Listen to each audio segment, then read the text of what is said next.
আমি যে জায়গাটিতে আছি জায়গাটির নাম হচ্ছে গাদির ভিলেজ। দুবাইয়ের মেন সিটি থেকে প্রায় ৬০ থেকে ৬৫ কিলোমিটার দূরত্ব। তো কি কইতাম, এই জায়গাখানে অনেক দিন আগে আসছি, তো তখন একরকম দেখছি, এখন আরও একরকম দেখছি। এই পিছন সাইডে কিছু ভিলা নতুন নতুন তৈরি হয়েছে। তো এই জায়গাটার ভিতরকার যে গ্রিনত্ব, এক কথায় অসাধারণ অসাধারণ। আপনারা না আসলে বুঝতে পারবেন না, এত সুন্দর গ্রিন আর পরিষ্কার পরিচ্ছন্ন। আমার মনে হয় যে দুবাইতে খুব খুব কম জায়গাতেই আছে। আর এখানকার যে রাস্তার মিডিল দিয়ে যে ফুলের বাগানগুলো, গাছগুলো দেখতে পাচ্ছেন, আসলে এখানে মানুষজন কম, এই কারণে মনে হয় এত পরিষ্কার পরিচ্ছন্ন। আর আমার গাড়িটা আজকে কি হয়েছে, তো আমার খুব ভালো লাগছে এখানে। আর রাস্তার মাঝ দিয়ে খেজুর গাছও আছে। তো যাদেরকে নিয়ে আসলাম, আমি জিজ্ঞেস করলাম যে এত দূরে কিভাবে থাকিস। তো বলছে যে এখানে চিপ প্রাইসে ভিলা অ্যাপার্টমেন্ট পাওয়া যায়, কিন্তু অসাধারণ ভিলা। এখানে যে ভিলাগুলো হয়তো বা পাওয়া যাবে সাপোজ ৫০,০০০ দিরহামে, দুবাই মেন সিটিতে এরকম ধরনের ভিলা নিলে হয়তো বা ১.৫ লক্ষ দিরহাম। তো এই জন্য মানুষ এত দূরে এসে থাকে। যাদের কাছে হয়তো বা গাড়ি আছে তারা আজকে আমার গাড়িটাতে আছে, তো এই জন্য ওনারা থাকে, ওনারা যেটা বললো। তো এক কথায় অসাধারণ। জায়গাটার নাম গাদির ভিলেজ। তো ভাবলাম যে আপনাদেরকে ভিডিও করে দেখাই।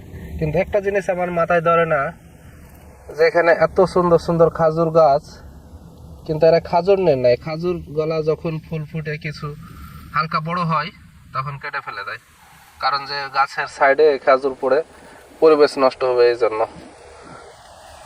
এই দেখেন, এগুলো হচ্ছে রেসিডেন্স। এগুলা রেসিডেন্স অনেক সুন্দর, এক কথা অনেক সুন্দর। এখানে সকালবেলা বিকালবেলা যদি আপনি হাঁটেন, অনেক সুন্দর একটা ফিল পাবেন এক কথায়। এইবার একটা জিনিস লক্ষ্য করেন, আমি ভিলার ভিতর থেকে কিন্তু রেসিডেন্সের ভিতর থেকে বের হয়ে গেলাম। বের হয়ে যাওয়ার পরের দৃশ্যটা দেখেন, যে হাহাকার বালুর মাঠ, অনেক বড় ডেজার্ট এরিয়া।